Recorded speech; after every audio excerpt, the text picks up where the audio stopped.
Okay, anyway, yeah, so okay, so last time we were talking about set partitions. So X is some, let's say, finite set.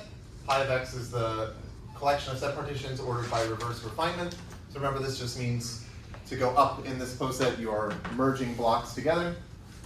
And this is a lattice. So we proved last time pretty easily that you can compute the meet and join pretty easily. And then pi sub n is just the notation for the lattice of set partitions of the numbers from 1 to n. Okay, let me just mention, well, you might ask, like, okay, how many set partitions are there of an n-element set? And these are called the Bell numbers. So the nth Bell number, which I'll just write as Bell sub n, is, well, it's just the number of set partitions of the set of integers from 1 to n. And maybe just one sort of fact that's, I think, kind of nice. I'm not going to prove this because this isn't really a class on enumerative combinatorics, but it's sort of nice to know that the generating function for the Bell numbers, so this is the exponential generating function, you sum over n at least 0 of the nth Bell number divided by n factorial, and then times z to the n, so this is some generating function. This ends up being e to the z minus 1. So e to the z minus 1. So this is in any like standard enumerative combinatorics book. But anyway, okay, so we have set partitions. And let me just mention that this lattice is very naturally graded. And the rank function is just like n minus the number of blocks. So I'll just note that pi sub n is graded, and for any set partition rho, the rank of rho is just n minus the number of blocks, which I'll write as like the size of rho, because I'm thinking of rho as a set consisting of the blocks.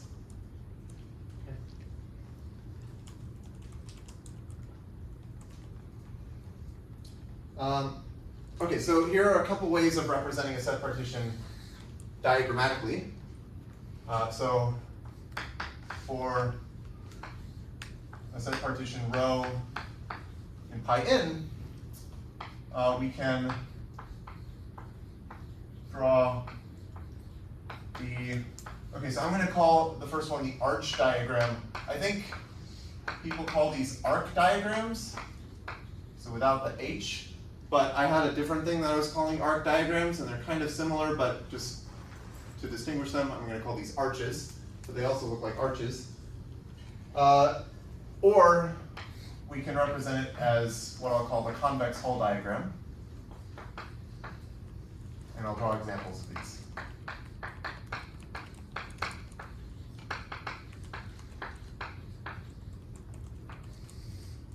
Of rho. So for the arch diagram, well, okay, let me give an example. Let's say rho is the set partition consisting of, well, okay, I'm going to write it this way: 1, 4, 6, 8. So this is representing the block consisting of 1, 4, 6, and 8, but I don't want to write out all the set brackets and everything. And then let's say we have the next block is 2, 3, 5. And then the last block will just be the singleton 7. Okay. Then for the arch diagram, I'm going to just draw these dots numbered 1 through 8. 1, 2, 3, 4, 5, 6, 7, and 8. And I'll connect two numbers with an arch if they are consecutive numbers in the same block.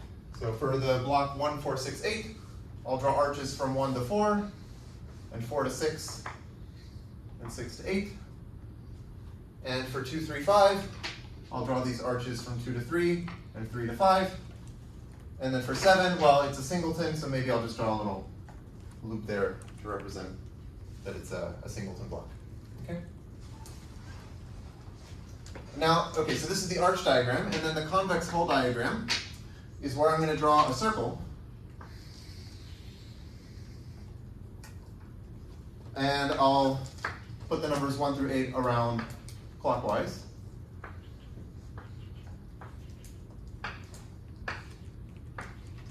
One, 2, 3, 4, 5, 6, 7, and 8. And then for every block, I'll just draw the convex hull of those points. So for 1, 4, 6, and 8, I'll just draw 1 to 4, 4 to 6, 1, 4, 6, and 8, like this. And maybe I'll like shade this in, I guess. So that's representing one block. And then for 2, 3, 5, I would have this triangle from 2 to 3, 3 to 5, like that. And then for 7, I just have, well, a dot at 7. Okay. Let me do another example, just with a different set partition, which I'll call kappa. So let's say kappa is, well, 1, 4, 6, 8 again. And 2, 3.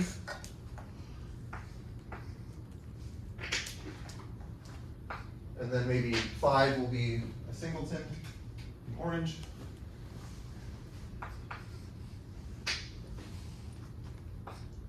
And then 7 is also a singleton. Okay, so for the arch diagram, I'm going to do the same thing before. 1, 2, 3, 4, 5, 6, 7, 8. And then I draw 1 to 4, 4 to 6, 6 to 8. Then 2 to 3 is that arc, and then I have these singletons at 7 and 5. Okay. And then I also have the convex hull diagram. So I have my circle.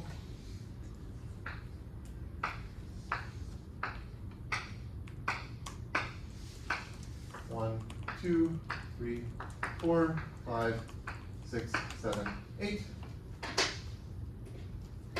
And so I should have this.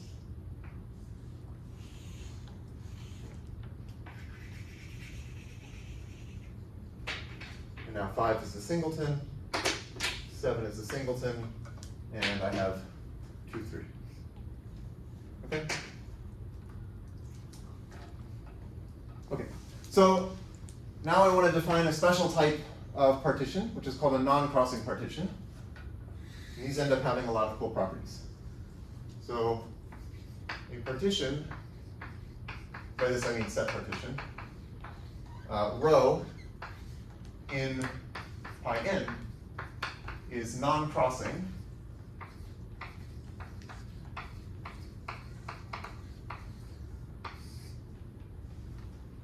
if its arch diagram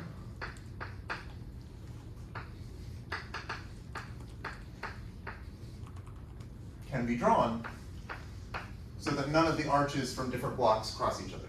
So it can be drawn so that no arches from different blocks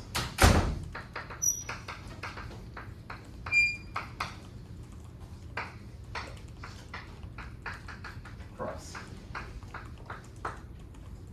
Or equivalently, you can draw when you draw the convex hull diagram, none of the convex hulls from different blocks are intersecting each other. So equivalently,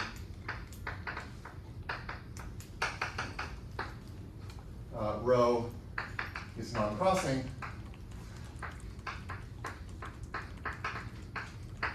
if no two convex hulls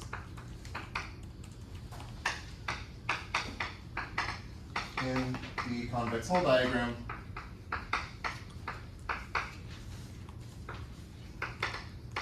intersect.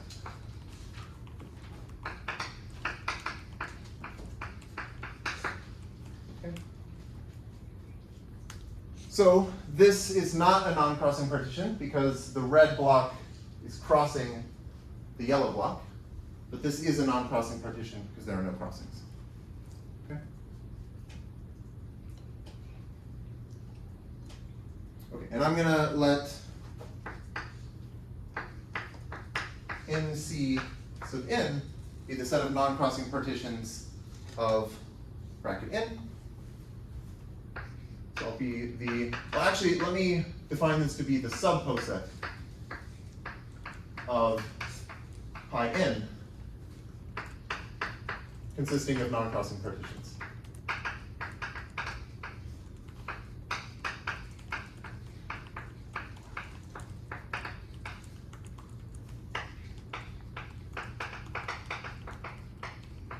Okay.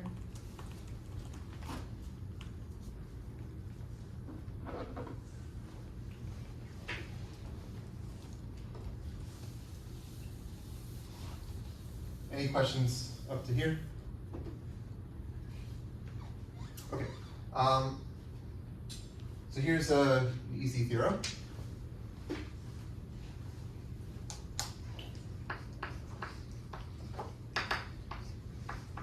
NC sub n is, well, it's a lattice. It's actually also a graded lattice. So it's a graded sublattice.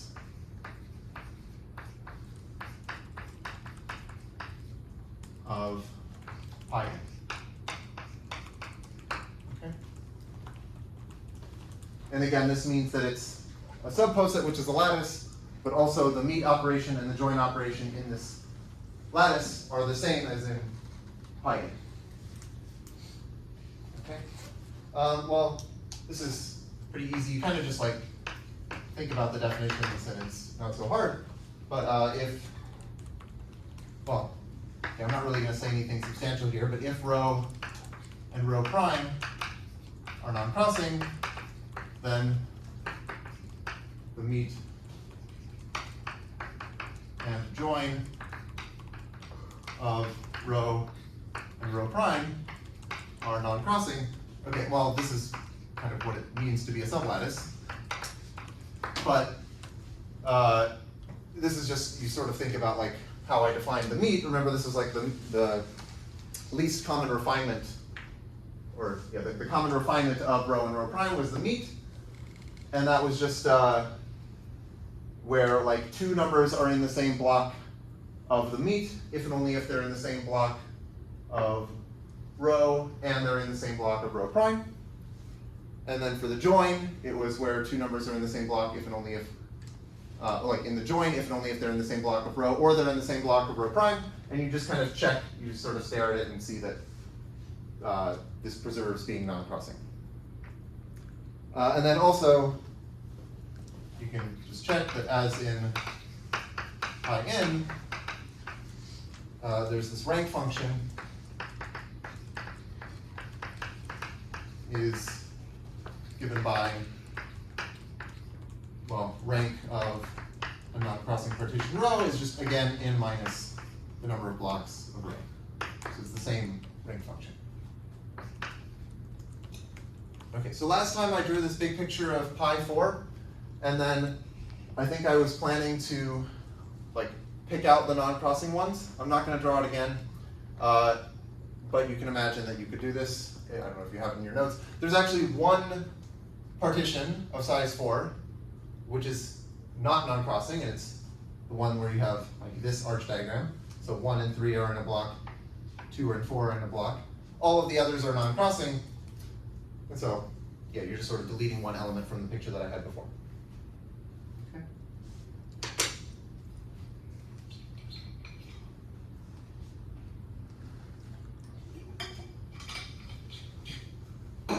Okay, so I want to define an interesting map on the set of non-crossing partitions. This is called the Kreverak complement. Maybe Okay, this is fine. Yeah. Okay. So I'm going to write this out in words, but then I'll do examples, and I think the examples make it clear what I'm doing. But okay, so here's what the Crevera complement is. So the Crevera complement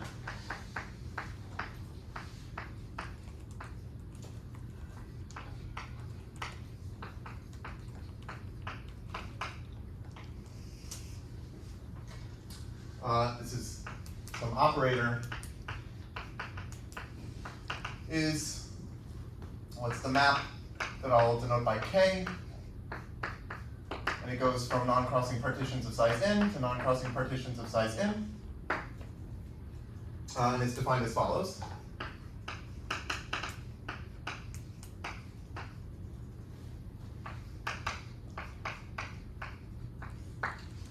So, okay, to compute K of a non-crossing partition rho, we're first going to draw the convex hull diagram of rho.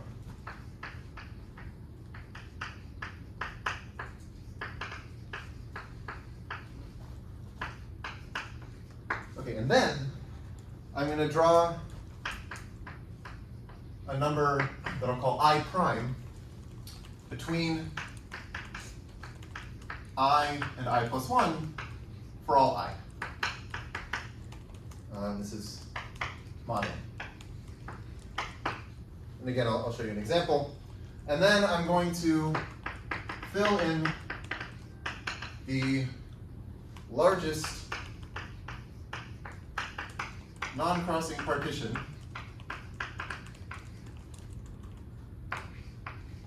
that you can.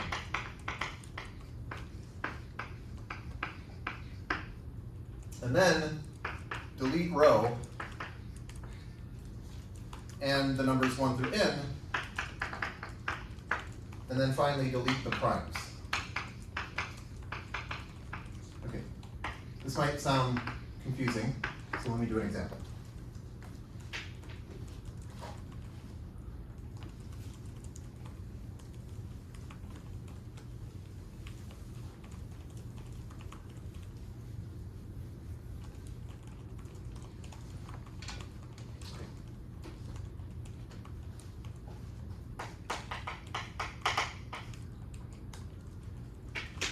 So let's say my rho is this.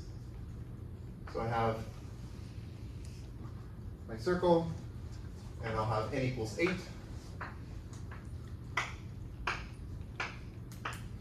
1, 2, 3, 4, 5, 6, 7, 8. And let's say my set partition looks like this.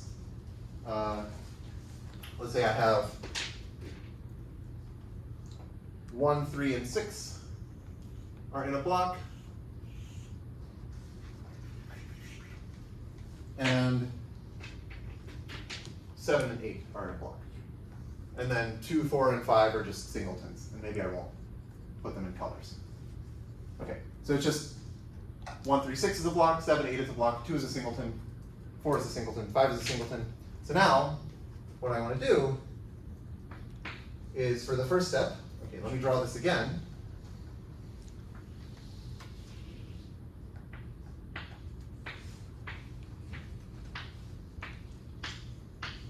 One, 2, 3, 4, 5, 6, 7, 8. Same thing.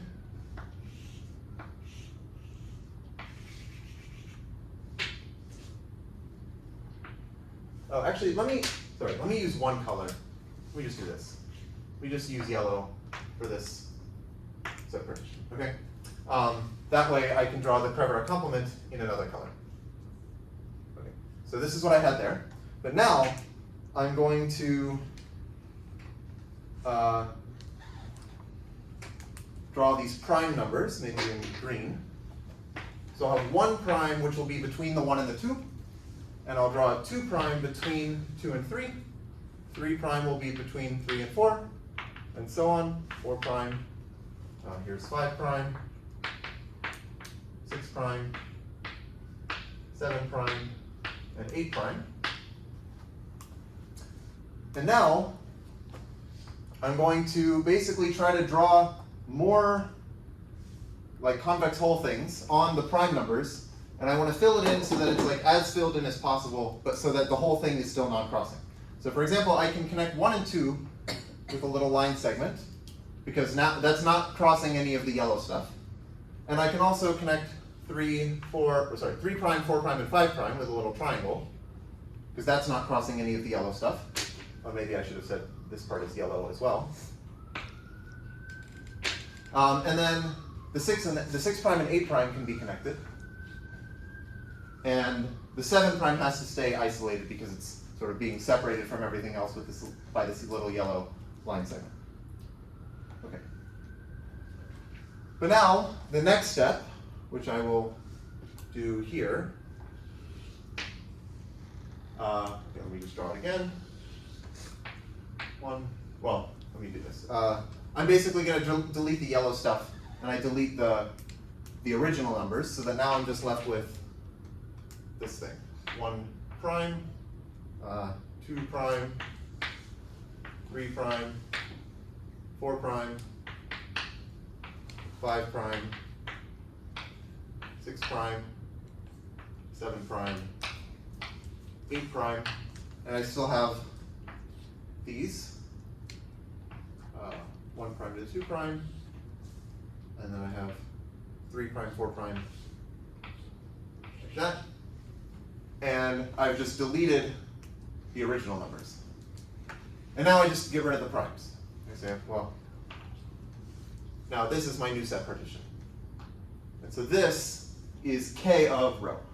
And so here, this is K of rho.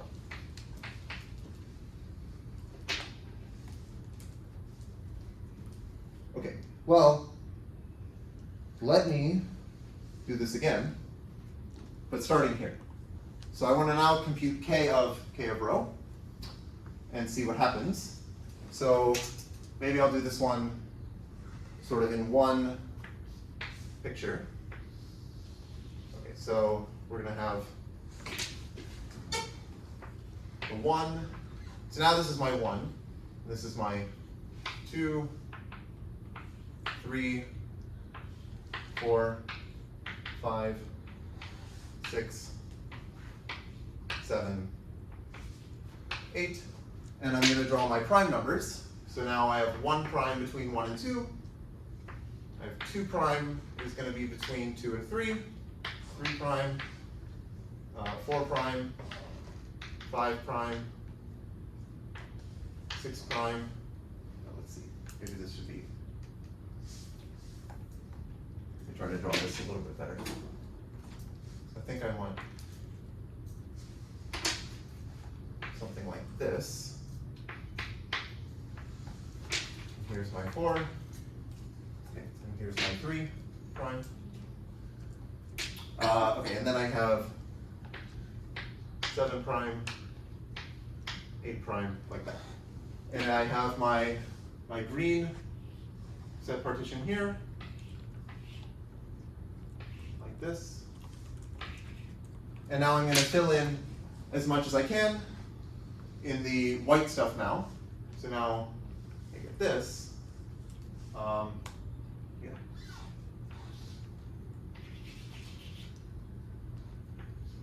That's connected.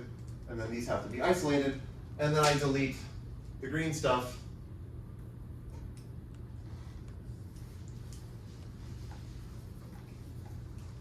Like this.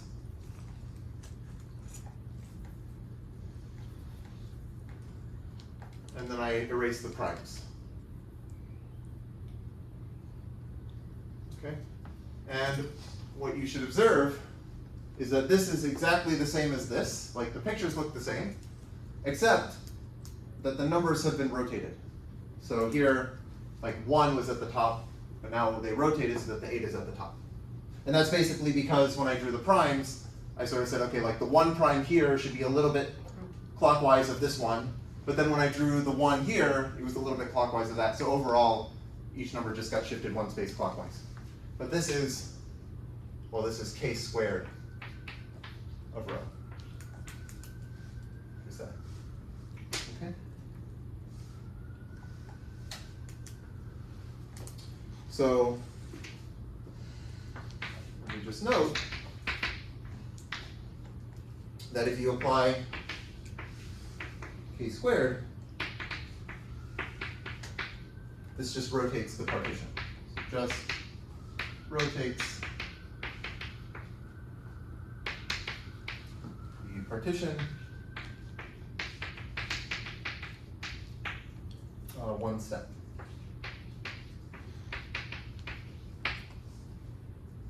Okay, and then what this implies is that if you apply Covariant complement 2n times to any partition rho, you should just get back rho, because this is the same as just rotating it in times, but that's just going to leave it invariant. Okay, so this is for all rho in NC8. Okay.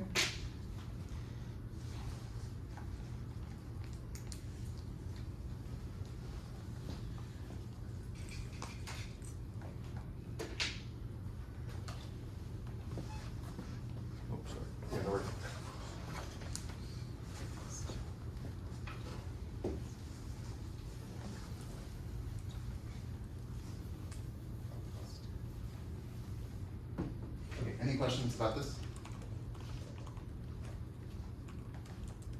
Okay, so here's the theorem, which is nice. Well, basically the non-crossing partition lattice is self-dual, and this Covariant complement map gives an anti-automorphism. So, yeah, the non-crossing, or yeah, the Covariant complement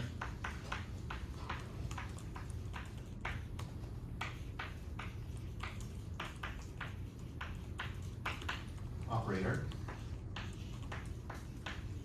map is an anti-automorphism. I don't know if I've defined this, but I'll say what I mean by this. Anti-automorphism of the non-crossing partition lattice. Anti-automorphism just means that it's a bijection from a poset to itself, which flips it upside down. Right, so this is just saying, like, it's a bijection such that x is less than or equal to y if and only if the bijection applied to x is greater than or equal to the bijection applied to y. So it flips it upside down. Okay, so what this is saying, hence NC sub n is self-dual. So it's isomorphic to what you get by flipping it upside down. And this is like not obvious, and I should say that this is not true for the partition lattice pi n. If you remember sort of the picture that I had for pi 4, well, there were like these 4 levels, like 4 ranks. There was 1 partition at the bottom. There were, I guess, 6 partitions on the next row, and then there were 7, and then there was 1 at the top. And well, the numbers 1, 6, 7, 1 are not, like, that's not a palindromic sequence. So the partition lattice is not self-dual in general, but the non-crossing partition lattice is. Basically because, well, I had this 1, 6, 7, 1, and I deleted one of the partitions from the third row, so that now the numbers are like 1, 6, 6, 1, so it makes sense. Okay, so let me try to prove this. And I guess this will be kind of a bit informal, but really the idea is you kind of have to stare at these pictures and think about why this should be true, but I'll try to write something down. Okay, well, first of all, since k squared is just a rotation, it's clear that k, well, yeah, that k is bijective.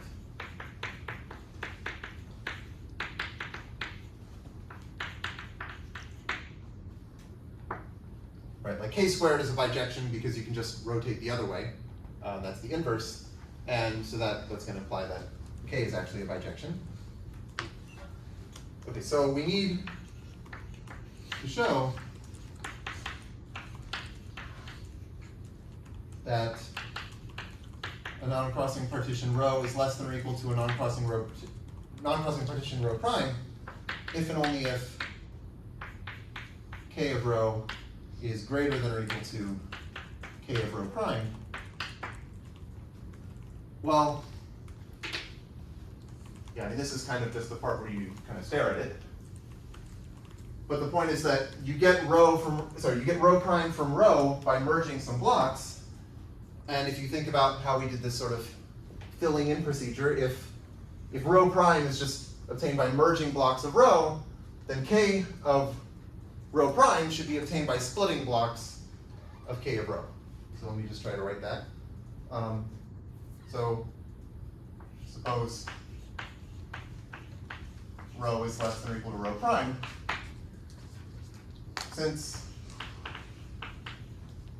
rho prime is obtained from rho by merging blocks,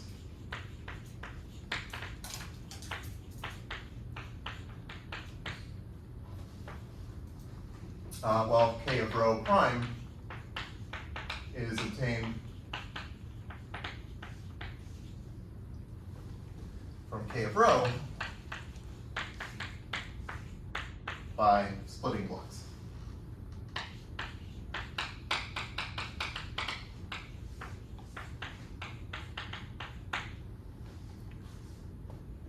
Okay, so that means, well, so if rho is less than or equal to rho prime, that implies that k of rho is greater than or equal to k of rho prime.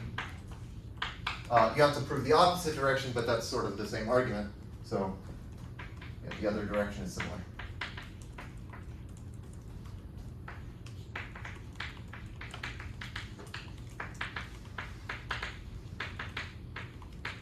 Okay.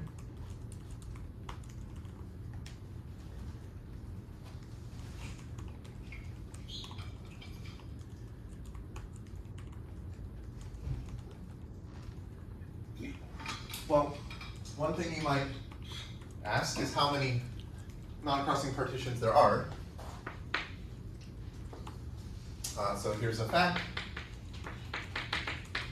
The number of non-crossing partitions of size n. Does anyone know what this is?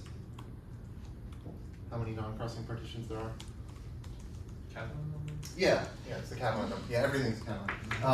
Yeah, so this is again C sub n. So this is 1 over n plus 1, 2 n choose n. Actually, maybe I should point something out, which is that we've now seen, I think, 3 different posets where the number of elements is the Catalan number. We had the lattice of order ideals of a type A root poset. If you remember, a long time ago, I was drawing these this was like the type A root poset thing where I had this kind of poset, and then I looked at order ideals of this thing.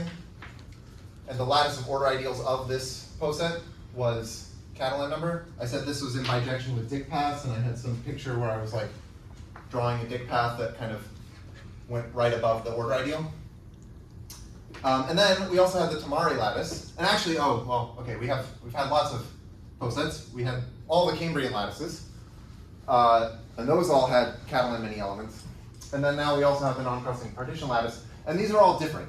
So, like the non-crossing partition lattice is not a Cambrian lattice or the Tamari lattice or anything. It's not the same as this lattice of order ideals of the type A root poset. So these are all just like different types of posets that we can get with Catalan many objects. Okay.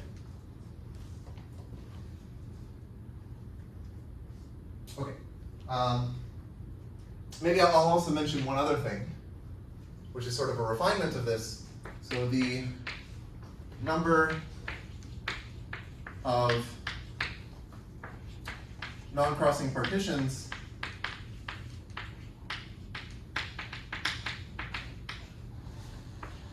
of bracket n with exactly k blocks. So now I have 2 parameters n and k. So with exactly k blocks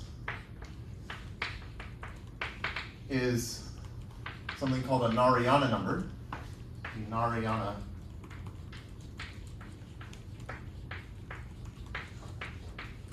which is n of nk. And there's a formula for this, which is 1 over n choose k minus 1.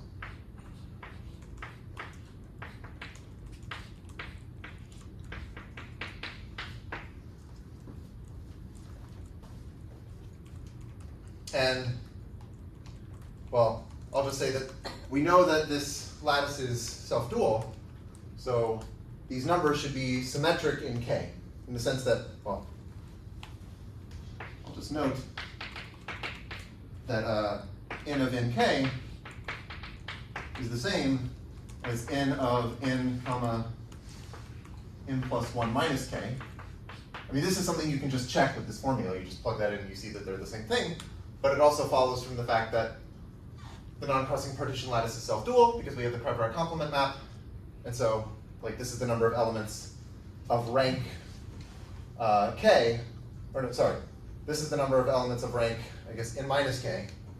And this is the number of elements of rank, well, like k minus 1 or something. Yeah.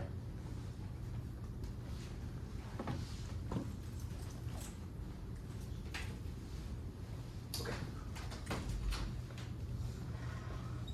So the next thing I want to do is give a Coxeter theoretic way of thinking about non-crossing partitions. So here I've just defined them sort of combinatorially. I say, okay, we have these diagrams. If we don't have any crossings, we can say it's a non-crossing partition, and we can do some cool combinatorics where we have this Krevra complement and we get some enumeration stuff. But I also want to show how you can get this by thinking about Coxeter groups. And well, specifically, this will come from the symmetric group, but it'll also lead to a way of generalizing the notion of non-crossing partitions to other Coxeter groups. Or at least finite Coxeter groups, let's say. But you can do it more generally, actually. Okay, so let me talk about yet another poset, which is called the absolute order.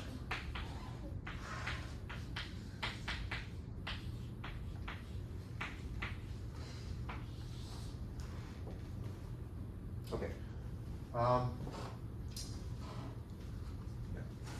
So I'm going to let WS be a finite Coxeter system.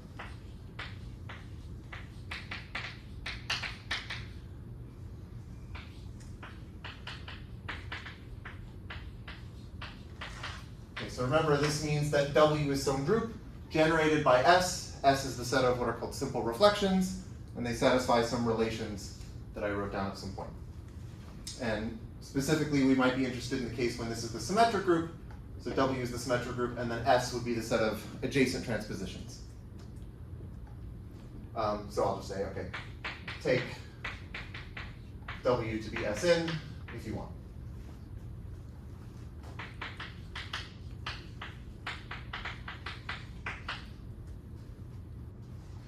And I'm going to let T be the set of reflections.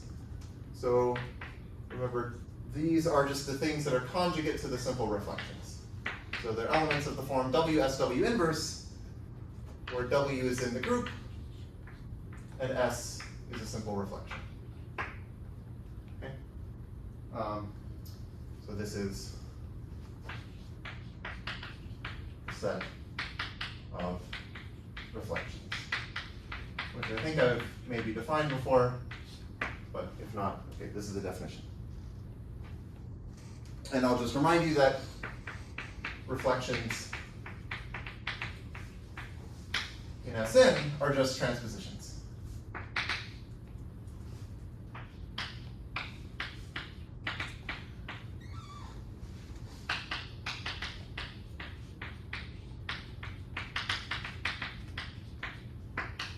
Okay. So at some point I defined the length of an element of a Coxeter group to be the minimum number of simple reflections that you need to represent that element. But now I want to define a different notion of length, which is the reflection length. So yeah, the reflection length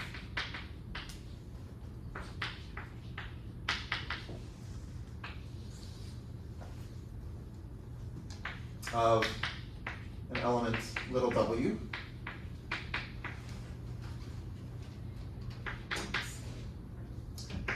So this is a different notion of length, and I'll denote it by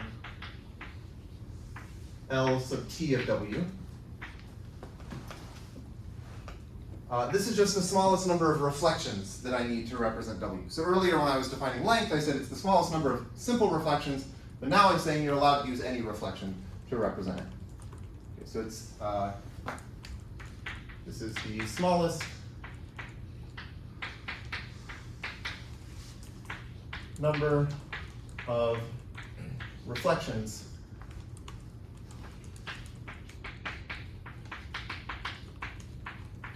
needed to represent W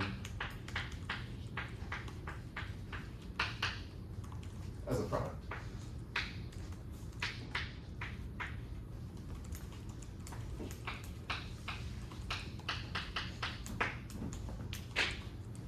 Okay.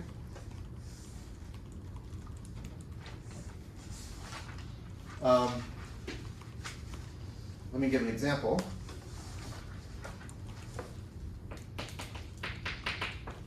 And this might be on the P set, but I think this is on, yeah. So for W in Sn, the number, so now W is some permutation, so you can write any permutation as like a disjoint cycle decomposition. So the number of cycles in W is n minus the reflection length of W. Okay.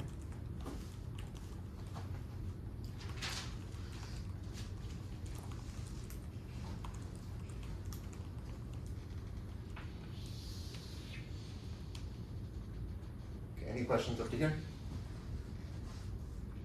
Maybe I'll write with yellow because my white chalk is short. Okay, so the absolute order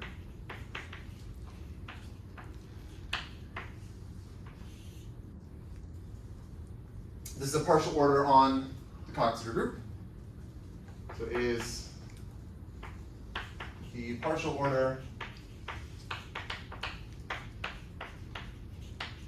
maybe I'll denote it less than or equal to sub abs for absolute. And this is a partial order on W, in which an element U is less than or equal to an element V, if and only if. Well, I'm basically going to copy the definition of the weak order, but I'm going to use the reflection length instead of the usual length. So it's if and only if the reflection length of V is equal to the reflection length of U plus the reflection length of U inverse V. Okay. So I'll just remind you that if this was length instead of reflection length, this would be the definition of the weak order. Sick. Okay, is it? Now we're good. okay. We're so. Yeah, I don't know how much we missed, but anyway, we defined the absolute order, and then I gave an example of Sn. So hopefully we're good. Okay. Anyway, yeah, sorry about that. Let's let me try to connect this with non-crossing partitions. I can't believe you just teleported again. Oh, I should. Yeah, okay. We've gotten used to it with this. Yeah, you conjured writing onto the board. You're right. This is crazy. It's just like so magical in so many different ways. Can you add some like sparks or something in the post? Envy of the whole department. Okay, so, right, where were we? Okay, so I'm gonna let C be a Coxeter element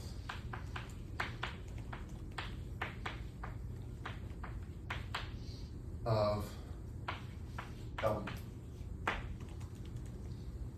Okay? So remember what this means, that is,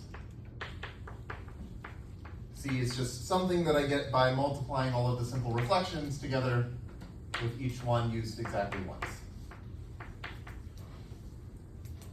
So for some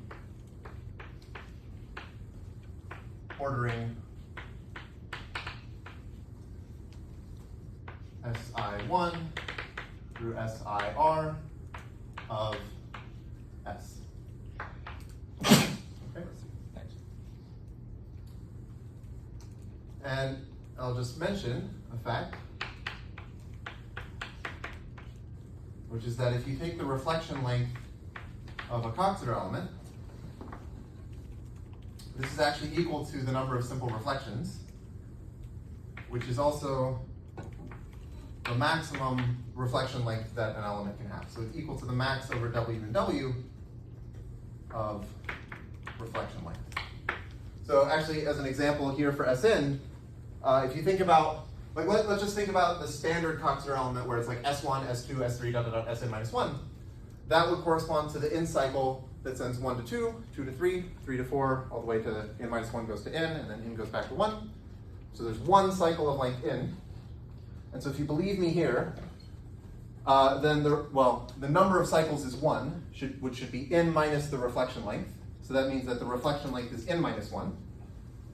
And n minus 1 is the number of simple reflections in the symmetric group Sn. And it turns out that's actually also the maximum, because, well, of course, like you can't have fewer than one cycle. You have to have at least one cycle, so that's going to be the maximum that the reflection length can be. Okay. So actually, in the symmetric group, the things that have the maximum possible reflection length are exactly n cycles. Okay. So now I want to define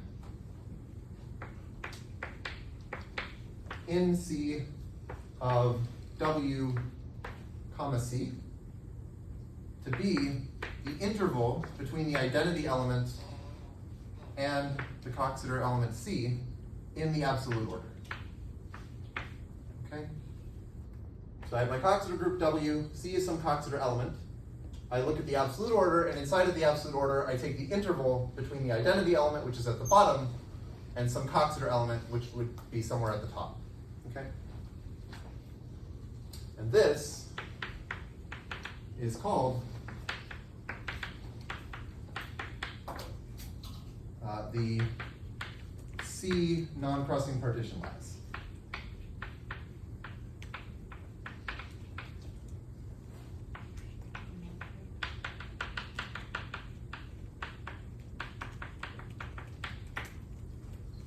So let me just pick an example here. If I did, well, okay, this is for S3. If I just took the Coxeter element, which is little s1, little s2, so that's going to be the 3 cycle 1, 2, 3. So here I'm taking this interval consisting of these elements inside of the absolute order. So that's basically like this thing. And so that would be the non-crossing partition lattice. But actually you might recognize, well, that actually is the non-crossing partition, well, it's the same, it looks the same as the non-crossing partition lattice of just like the normal non-crossing partition lattice in C sub 3, right? Because in C sub 3, so okay, maybe I'll just write out an example. In C3 has the partition 1, bar 2, bar 3 at the bottom, and then there's 1, bar 2, 3. Actually, let me make it the same as that. So I'll do 1, 2, bar 3, and then there's 1, bar 2, 3, and then there's 1, 3, bar 2, and then at the top there's 1, 2, 3. So this is the non-crossing partition lattice in C3. But if I took this interval over there, well, you can see it looks exactly the same, except now like the cycles are the blocks. Okay. So actually this will end up being true more generally, that if you take this particular Coxeter element, which is just S1, S2, S3, dot, dot, dot, Sn minus 1, then the C non-crossing partition lattice is really exactly the same as the usual non-crossing partition lattice, where these cycles become the blocks. Okay. So let me restate a proposition here.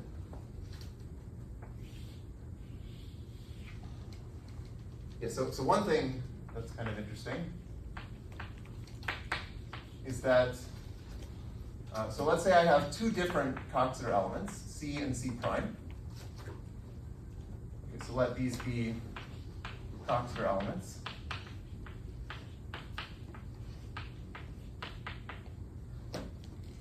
Of W. Okay, then the C non-crossing partition lattice is actually isomorphic to the C prime non-crossing partition lattice. So really, up to isomorphism, it doesn't matter which Coxeter element I choose, they're all going to be isomorphic to each other. And you can kind of see that in this example over here. If I had chosen this Coxeter element instead, I would get this little interval, which looks exactly, I mean, it's isomorphic to this other little interval over here. Okay. So for the proof, well, I'm going to use one thing, which I'm not proving, but I'll just say it is known.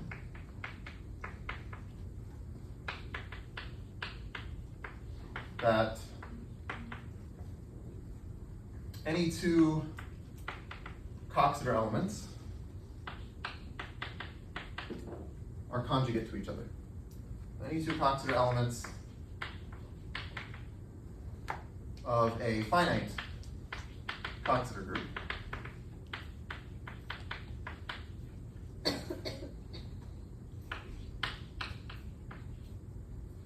are conjugate to each other.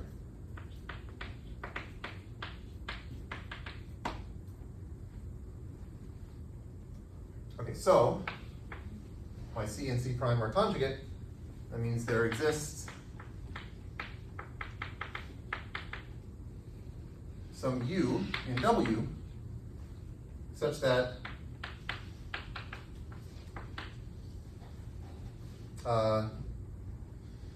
C prime is U, C, U inverse. Okay, so it's just a conjugate. And then,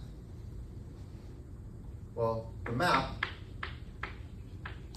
that conjugates by U is basically going to be the isomorphism here. So the map sending W to UW inverse, or UW U inverse, is an isomorphism. I guess I'm not actually proving this, I'm just telling you what the isomorphism is. But this is an isomorphism from NC of WC to NC of WC prime. So not exactly a proof, but like this is essentially why this is true.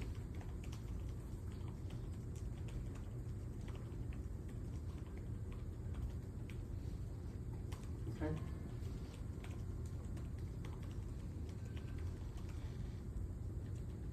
So, as I was saying, okay, well, I guess I'll give examples later in the case when, like it's the original non-crossing partition lattice. But remember, I defined Krevara complement, so I actually want to define Krevara complement in this more general setting.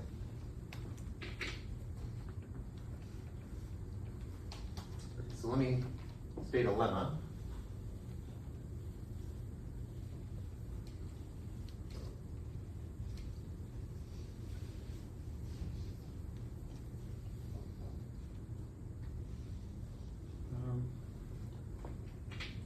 Okay. So here's a lemma.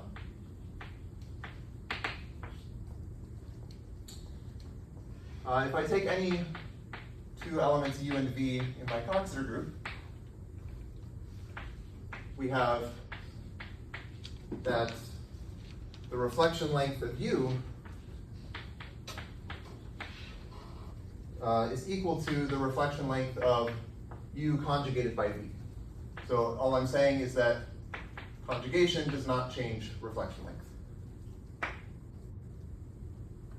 Okay, so what is the proof of this?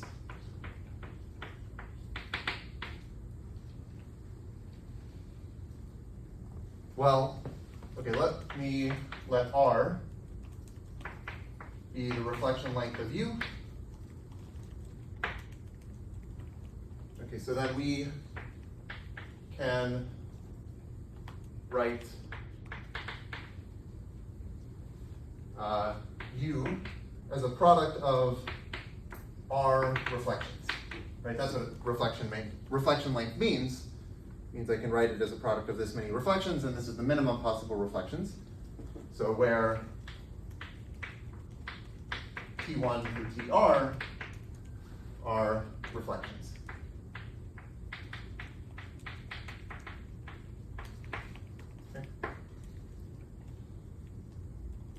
Okay, but then I can say, well, V U V inverse, I could just write as VT1 V inverse times VT2 V inverse dot dot dot VTR V inverse, right? And the point is that these are all reflections because, well, the reflections are things that are conjugate to simple reflections, and if you conjugate something that is conjugate to a simple reflection, then it's still conjugate to a simple reflection. This is a reflection factorization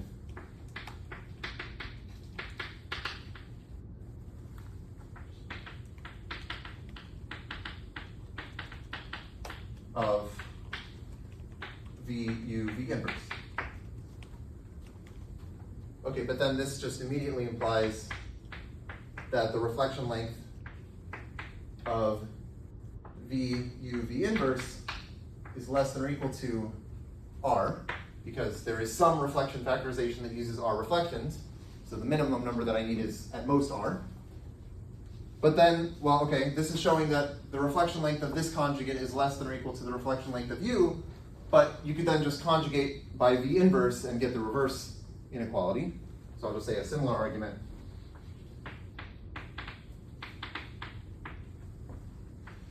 Kind of just going in reverse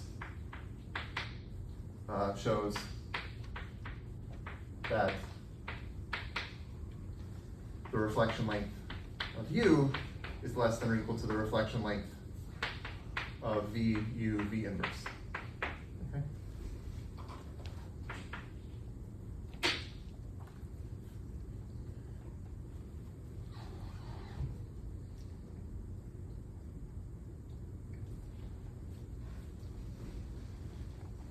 Okay, maybe I can fit this here.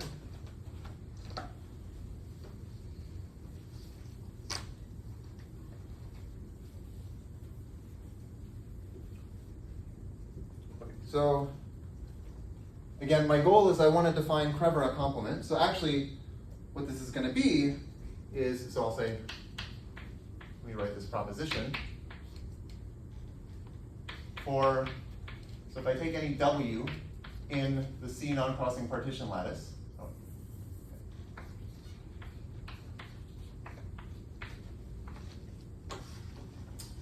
if I take the element W inverse C, this will also be in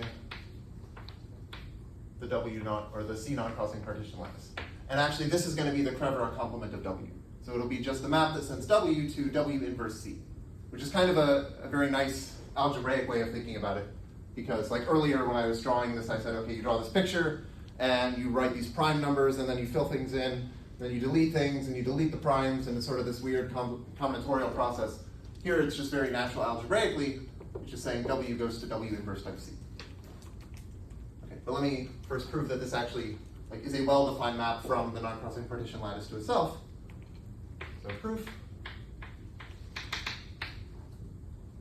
Okay, so by lemma,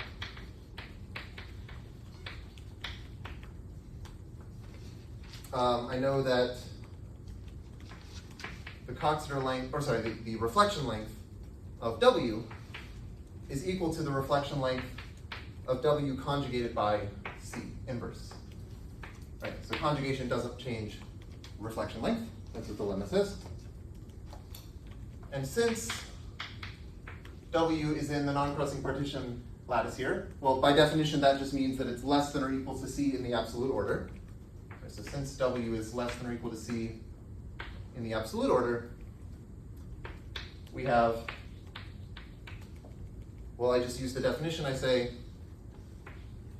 reflection length of C is the reflection length of W plus reflection length of W inverse C. Okay, this is just by the definition of absolute order. Now this, I can say, is equal to, well, I'll write it this way. Reflection length of W inverse C plus reflection length of C, oh wait, maybe I wanted, whatever, it doesn't matter, CWC inverse. Okay, so all I'm saying is this is equal to this, and these are equal because conjugation doesn't change reflection length. Yeah, so maybe I should have written this actually, CWC inverse. But then this is equal to reflection length of W inverse C plus reflection length of, well, it's W inverse C inverse C. Okay. Wait, maybe I should, no, maybe I did want to have this. Sorry, I think I just mixed this up. I do want it this way. Okay. Right, because if I take the inverse here, then it's C inverse WC. Okay, so that's what I want. But then, well, this is just the definite, like if I just, again, use the definition of the absolute order, this is telling me that W inverse C is less than or equal to C in the absolute order. I just apply the same definition to now the element W inverse C. Yes. So, W inverse C is less than or equal to C.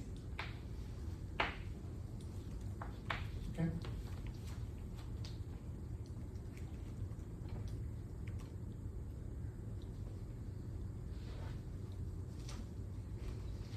And maybe I'll just say, okay, define K from NC of WC to NC of WC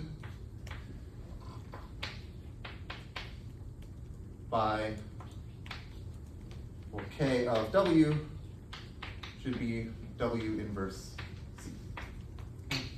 So this is going to be Creverat complement, but now defined in this Coxeter theoretic way for this C non-crossing partition lattice. And I think, well, yeah, maybe I'll just write this down and then we can continue next time. But let's see.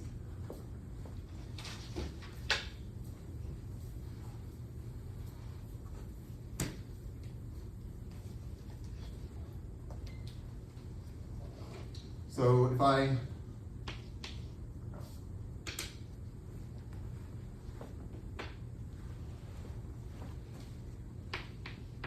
let W be Sn,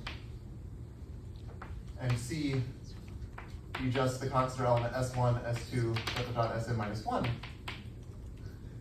then this is the in cycle. This is 1 to 2, 2 to 3, to n. Then, well, there is a natural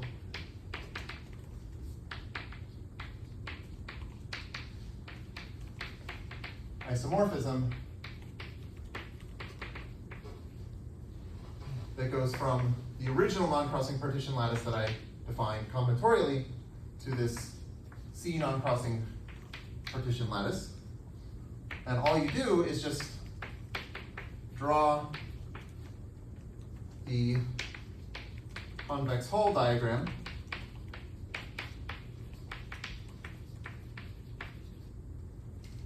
and orient each block clockwise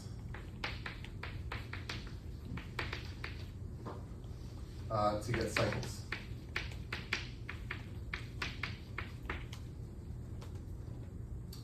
Okay, so I'll do an example of this next time. Maybe I don't have time to do it right now, but the point is, okay, you draw your convex hull diagram, and if you have like a block that has like 1, 4, 6, and 8, you would just create the cycle that sends 1 to 4, 4 to 6, 6 to 8, and 8 back to 1. So you get a bunch of cycles, and that is some element of this non-crossing partition lattice.